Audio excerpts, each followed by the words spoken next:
ଯେତେବେଳେ ଓଡ଼ିଶାରେ ପ୍ରଥମ ପର୍ଯ୍ୟାୟ ବନ୍ୟା ଆସିଲା ସେତେବେଳେ ଭଦ୍ରକ ଜିଲ୍ଲାର ଧାମନଗରର ମୁଁ ବନ୍ୟାଞ୍ଚଳ ଯାଇଥିଲି ଏବଂ ସେତେବେଳେ ଓଡ଼ିଶାର 20ଟା ଜିଲ୍ଲା ପ୍ରଭାବିତ ହୋଇଥିଲା ଏବଂ ଦ୍ୱିତୀୟ ପର୍ଯ୍ୟାୟରେ ମଧ୍ୟ ଯେଉଁ ବନ୍ୟା ପ୍ରଳୟଙ୍କରୀ ବନ୍ୟା ଆସିଛି ସେଥିରେ ଓଡ଼ିଶାର ପ୍ରାୟ ମଧ୍ୟ ସେ 20-21ଟି ଜିଲ୍ଲା ପ୍ରଭାବିତ ହୋଇଛି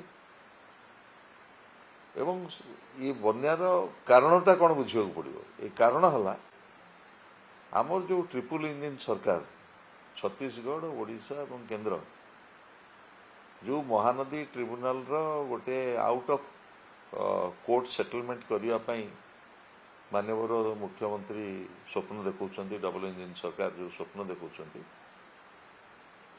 ବର୍ତ୍ତମାନ ଯେଉଁଦିନ ଓଡ଼ିଶାରେ ପିକ୍ ବନ୍ୟା ପ୍ରଥମ ପର୍ଯ୍ୟାୟ ସେଦିନ କେନ୍ଦ୍ର ଜଳସମ୍ପଦ ମନ୍ତ୍ରୀଙ୍କ ପାଖରେ ଛତିଶଗଡ଼ର ମୁଖ୍ୟମନ୍ତ୍ରୀ ଓଡ଼ିଶାର ମୁଖ୍ୟମନ୍ତ୍ରୀ ମହାନଦୀ ଜଳ ବିବାଦର ସମାଧାନର ସୂତ୍ର ଖୋଜୁଥିଲେ।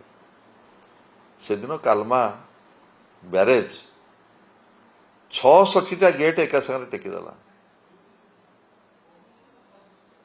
ଟୋଟାଲ ପାଣି ମହାନଦୀର ଡାଉନ୍ ଷ୍ଟ୍ରିମ୍ରେ ଭର୍ତ୍ତି ହୋଇଗଲା, ପାଣି 22ଟା ଗେଟ୍ ଟେକିବାକୁ ପଡ଼ିଲା ଏବଂ ଆମର ତଳ ମୁଣ୍ଡରେ ଯେତେ ସବୁ ରିଭର ରହିଛି, ନଦୀ ରହିଛି, ସେ ବ୍ରାହ୍ମଣୀ, ବୈତରଣୀ, କୁଶଭଦ୍ରା, ଯେତେ ନଦୀ ରହିଛି ସବୁଥିରେ ପ୍ରବଳ ବର୍ଷା, ଲଘୁଚାପ ଏବଂ ମହାନଦୀର ଉପରମୁଣ୍ଡରେ ଯେଉଁ ବନ୍ୟା ପାଣି ଆସିଲା ଛତିଶଗଡ଼ରୁ, ଏ ସବୁ ମିଶିକି ଭୟଙ୍କର ବନ୍ୟା ପରିସ୍ଥିତି ସୃଷ୍ଟି ହେଲା ରାଜ୍ୟରେ ଏବଂ ଏଇ ଯେଉଁ ଦ୍ୱିତୀୟ ପର୍ଯ୍ୟାୟରେ ଲଘୁଚାପ ଫଳରେ ଏଇ ଯେଉଁ ଦ୍ୱିତୀୟ ବନ୍ୟା ବର୍ତ୍ତମାନ ପ୍ରଭାବିତ ହେଉଛି, ଏ ବନ୍ୟାର ପ୍ରଭାବ ଆହୁରି ଗୋଟେ ଲମ୍ବା ସମୟ ଧରିକି ରହିବ, କାରଣ ଆଉ ଗୋଟେ ବୃହତ୍ ଲଘୁଚାପ ଆସୁଛି। ମୋର ଏଠି କହିବା କଥା, ମାନ୍ୟବର ମୁଖ୍ୟମନ୍ତ୍ରୀ ଏରିଏଲ ସର୍ଭେ କରିଥିଲେ ଏବଂ ରିଭ୍ୟୁ ମଧ୍ୟ କରିଥିଲେ। ଆଜି ମଧ୍ୟ ମାନ୍ୟବର ମୁଖ୍ୟମନ୍ତ୍ରୀ କିଛି ଅଞ୍ଚଳକୁ ବନ୍ୟା ପାଇଁ ଏରିଏଲ ସର୍ଭେ କରୁଛନ୍ତି, ବାଇ ରୋଡ୍ ଯାଇଛନ୍ତି,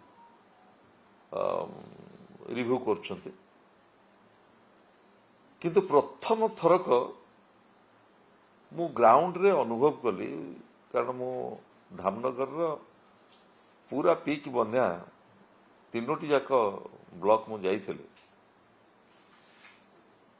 କୋଉଠି ପଲିଥିନ୍ ବଣ୍ଟା ହେଇନି ଏବଂ ପଲିଥିନ୍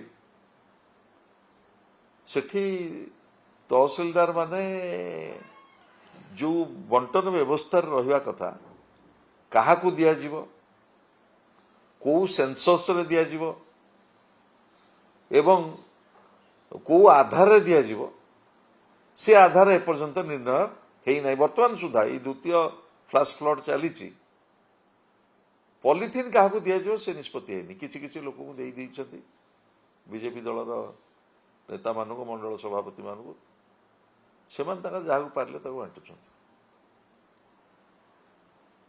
ଆପଣ ମୋତେ କୁହନ୍ତୁ, ଏଭଳି ଭୟଙ୍କର ବନ୍ୟା ଯେତେବେଳେ ଦକ୍ଷିଣରୁ ଆରମ୍ଭ କରି, ପଶ୍ଚିମଠୁ ଆରମ୍ଭ କରି, ଉତ୍ତରଠୁ ଆରମ୍ଭ କରି କୋଷ୍ଟାଲ ଓଡ଼ିଶା ସବୁ ଅଞ୍ଚଳ ପ୍ରଭାବିତ, ଫ୍ଲଡ୍ ପାଇଁ ସରକାର ଯେଉଁ ବ୍ୟବସ୍ଥିତ ଘୋଷଣା ରହେ ଯେ ଆମେ 7 ଦିନ ପାଇଁ ମାଗଣା ଖାଦ୍ୟ ଦେବୁ, ଫ୍ରି କିଚେନ୍ ଦେବୁ, ଚାଉଳ ଦେବୁ, ଚୁଡ଼ା ଦେବୁ, ଗୁଡ଼ ଦେବୁ, ପଲିଥିନ୍ ଦେବୁ, ଯେଉଁ ଯେଉଁ ଷ୍ଟାଣ୍ଡାର୍ଡ ପ୍ରୋସିଜିଅର ଗୋଖାଦ୍ୟ ଦେବୁ ଏବଂ ଯେଉଁ ସାପମରା ଔଷଧ ଗଚ୍ଛିତ ରହିବ ଏବଂ ଯେତେ ଟ୍ୟୁବୱେଲ୍ ସବୁ ଅଛି ତାକୁ ଡିସ୍ଇନଫେକ୍ସନ୍ କରିବୁ, ଏ କେଉଁ କାର୍ଯ୍ୟଗୁଡ଼ିକ ଠିକ୍ ଭାବରେ ହେଉଛି। ଆପଣ ଯଦି ଗ୍ରାଉଣ୍ଡକୁ ଯିବେ, ଭୟଙ୍କର ଅବସ୍ଥା। ଗୋଟିଏ ଓଳି ହେଇଛି, ଗୋଟେ ଗୋଟେ ଗୋଟେ ଜାଗାରେ ମୁଁ ଦେଖିଲି ରୋଷେଇ ହେଇଛି, ଥରଟିଏ ରୋଷେଇ ହେଇକି ବନ୍ଦ। ଠିକ୍ ପିକ୍ ବନ୍ୟା ଭଦ୍ରକ ଜିଲ୍ଲାର ଜିଲ୍ଲାପାଳଙ୍କୁ ବଦଳି କରିଦିଆଗଲା। ତେଣୁ ଗୋଟେ ବିପର୍ଯ୍ୟସ୍ତ ବ୍ୟବସ୍ଥା ଏବଂ ବନ୍ୟା ପରିଚାଳନା କରିବାରେ ସରକାର ସମ୍ପୂର୍ଣ୍ଣ ଭାବରେ ବ୍ୟର୍ଥ ଏବଂ ବନ୍ୟା ସମୟରେ ଲୋକଙ୍କ ପାଖରେ କିଭଳି ଭାବରେ ବନ୍ୟାର ସାମଗ୍ରୀ ପହଞ୍ଚିବ ସେଥିପାଇଁ ଆପଣ କିଛି ଭିଜୁଆଲ ଦେଖୁଛନ୍ତି କି? ଗ୍ରାଉଣ୍ଡରେ କ'ଣ ହେଉଛି, କେଉଁଠି ଫ୍ରି କିଚେନ୍ ହେଉଛି, କେଉଁଠି ଚୁଡ଼ା ଗୁଡ଼ ଲୋକଙ୍କୁ ବଣ୍ଟନ ହେଉଛି, କେଉଁଠି ଚାଉଳ ମାଗଣା ରନ୍ଧା ଖାଦ୍ୟ ଦିଆଯାଉଛି, ଆପଣ କେଉଁଠି ଦେଖୁଛନ୍ତି ଭିଜୁଆଲ? କିଛି କିଛି କାଁ ଭାଁ କେଉଁଠି କ'ଣ ଗୋଟେ ସ୍ପେରେଟିକ୍ ହିସାବରେ କରାହେଉଥିବ, କିନ୍ତୁ ବ୍ୟବସ୍ଥିତ ଭାବରେ କୌଣସି ବ୍ୟବସ୍ଥା ନାହିଁ। ଏବଂ ସବୁଠାରୁ ଭୟଙ୍କର ଅବସ୍ଥା, ବନ୍ୟା ପରବର୍ତ୍ତୀ ଯେଉଁ ପୁନର୍ଗଠନ କାର୍ଯ୍ୟ, ପ୍ରଥମ ବନ୍ୟାରେ ଯେତିକି ଜାଗାରେ ଘାଇ ହେଇଥିଲା ସେ ଘାଇ ଗୁଡ଼ିକୁ ତୁରନ୍ତ ମରାମତି କରିବା ଏବଂ ତାକୁ ଘାଇ ଗୁଡ଼ିକୁ ପକାଇବା ପାଇଁ ଜଳସେଚନ ବିଭାଗର ଯେଉଁ ଅଛି ଷ୍ଟାଣ୍ଡାର୍ଡ ପ୍ରୋସିଜିଓର ଅଛି, ଗୋଟେ ମଝିରେ 5-6 ଦିନ ଗ୍ୟାପ୍ ମିଳିଲା, କରାଯାଇ ପାରିଥାନ୍ତା। କେଉଁଠି ଆର୍ଡି ରାସ୍ତାରେ ଧାମନଗରର 3ଟା ଆର୍ଡି ରାସ୍ତାରେ ବ୍ରିଜ୍ ହେଇଛି, ସେମିତି କିଛି କିଛି ଆର୍ଡି ରାସ୍ତାରେ ହଉ, ଇରିଗେସନ୍ ବନ୍ଧ ହଉ, ଯେଉଁଠି ବ୍ରିଜ୍ ହେଇଛି। ଯାଜପୁର ଜିଲ୍ଲା ଭୟଙ୍କର ଭାବରେ ପ୍ରଭାବିତ, ବାଲେଶ୍ୱର ଜିଲ୍ଲା ପ୍ରଭାବିତ, ଭଦ୍ରକ ଜିଲ୍ଲା ପ୍ରଭାବିତ।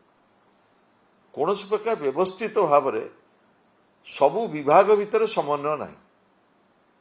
ଜଳସେଚନ ବିଭାଗ, ସେ ଆର୍ଡି ବିଭାଗ, ୱାର୍କସ ବିଭାଗ, ସ୍ୱାସ୍ଥ୍ୟ ବିଭାଗ ଗୋଟେ କୋର୍ଡିନେଟେଡ୍ ହେଇକିରି କେମିତି ବନ୍ୟାକୁ ଆମେ ସମ୍ମୁଖୀନ ହେବା ଏବଂ ବନ୍ୟା ପରବର୍ତ୍ତୀ ପୁନର୍ଗଠନ ପାଇଁ ସରକାରଙ୍କର ଯେଉଁ ଉଦ୍ୟମ ରହିବା କଥା, ସରକାର ସମ୍ପୂର୍ଣ୍ଣ ଭାବରେ ବିଫଳ ହୋଇଛନ୍ତି।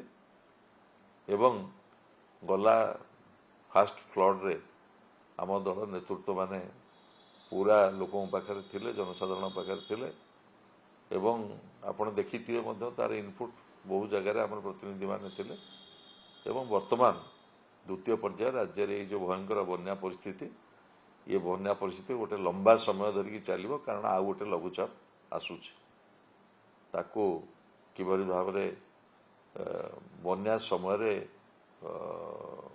ପ୍ରଭାବିତ ଲୋକଙ୍କ ପାଖରେ ଆମେ ପହଞ୍ଚିବା, ତାଙ୍କ ଦୁଃଖ ସୁଖରେ ସାମିଲ ହେବା ଏବଂ ବନ୍ୟା ପରବର୍ତ୍ତୀ ରାଜ୍ୟର ପୁନର୍ଗଠନ ପ୍ରକ୍ରିୟାରେ ବିରୋଧୀ ଦଳର ଯେଉଁ ଭୂମିକା ରହିବା ଆବଶ୍ୟକତା, ଦଳର ସଭାପତି, ବିରୋଧୀ ଦଳ ନେତା ନବୀନ ପଟ୍ଟନାୟକ ଆଜି ଯେଉଁ ଗୁରୁ ଦାୟିତ୍ୱ ଦେଇଛନ୍ତି, ତାକୁ ଆମେ ଯିବୁ, ଗ୍ରାଉଣ୍ଡରେ ସମସ୍ତ ପ୍ରଭାବିତ ଅଞ୍ଚଳ ଦେଖିବୁ ଏବଂ ତାକୁ ରିପୋର୍ଟ ଦେବୁ। ଆବଶ୍ୟକ ପଡ଼ିଲେ ସ୍ଥାନୀୟ ଭାବରେ ଜିଲ୍ଲା ପ୍ରଶାସନ ସହିତ ମଧ୍ୟ ଆଲୋଚନା କରିବୁ। ଏବଂ ଏଭଳି ଏକ ତିରୋଟ ସମୟରେ ଯେତେବେଳେ ରାଜ୍ୟରେ 20ଟି ଜିଲ୍ଲା ବନ୍ୟା ପ୍ରଭାବିତ, ସେତେବେଳେ ଗୋଟେ ଦାୟିତ୍ୱ ସମ୍ପନ୍ନ ବିରୋଧୀ ଦଳ ହିସାବରେ ଆମର ଯାହା ଭୂମିକା ତାକୁ ଆମେ ନିର୍ବାହ କରିବୁ।